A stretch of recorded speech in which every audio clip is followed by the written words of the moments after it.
เมื่อไว้นั้นย้อนสังไล่ไว้3 กำไหนเฮามาถ่อมยินซ้อมกันกว่าพิงทุงเฮาเศร้าคือเกอยำพุทธภาษาในมือกันต้อปอเท่าแม่แก่มือขึ้นจ้องล่องหมอกมือไว้พลาเหล่าเสื้อในพิงทุงเฮาตื่นมีอันอ่อนกันคุบความน้อมไว้นั้น3 ปอก3 กำเยาลองไว้นั้นซ้ำมีเยิงอ่านสังย้อนสังแลซ้ำคุบไว้เปลี่ยน3 กำไหนนั้นแต่ก็ฮู้ก็เตมีก็อำฮู้ก็ต่อเตมีอยู่ย้อนนั้นตีอันเฮาพุทธภาษาไว้สานั่นก็มันมีตีป่องมันหนังในอยู่ตีอันเฮาไว้อันว่านั้นอำเซาไว้ตีโตผู้โกอำเซาไว้ตีห่างมันเป็นอันไว้ตีกุ่งกุ้นหมุนเงานั่นเยาตีอันเฮาพุทธภาษานับยำกันอันว่านั่นก็มันเตมีเหมือนหนังผู้อายุเลขนั้นนับยำไว้สาผู้อายุเยอะแลสังไว้สานับยำผู้สิขาเยอะแลสังไว้สาผู้มีกุ่งมุนเยอะแลสังเสือในเยา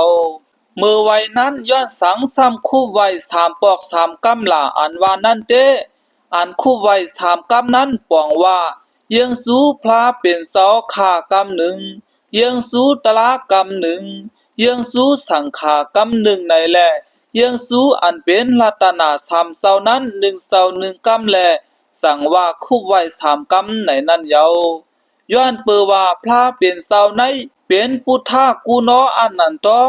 เป็นผู้อันมีกุ่งมุนอย่างเนอเฮาหานาแลปีกซ้ำพระเป็นเสาอำเมียวเสตาก็เยืองสู้ถึงกุ่งกุนหมุนเงามันเสา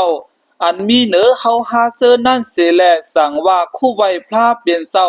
พวกอ่อนตังสุดนั้นกำหนึ่งในเอากำหมาย2ในเตเยืองสู้ถึงตลาทำเสาเสคู่ไว้กำหนึ่งเยา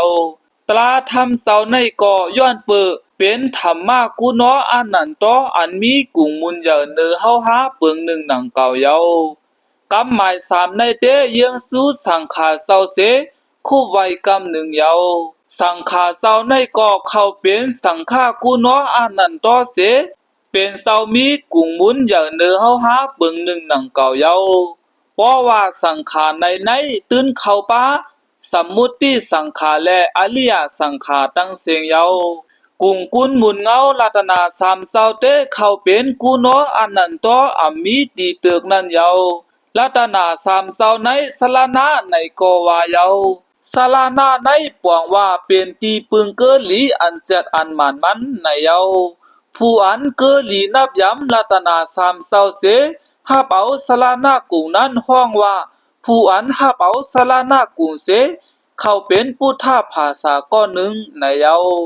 รัตนา3 เสาในเตตื่นเป็นตีเกอหลีนับย้ำตื่นเป็นตีทอดตีเมียดปุ่นตาเฮาพุทธภาษาเยา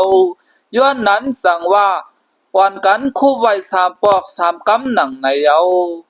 ย้อนหาเลยเป็นปืนหูปลายหันเนลอกาเนธรรมะอ่อนแก่สุโสปันเผอมันสีกำ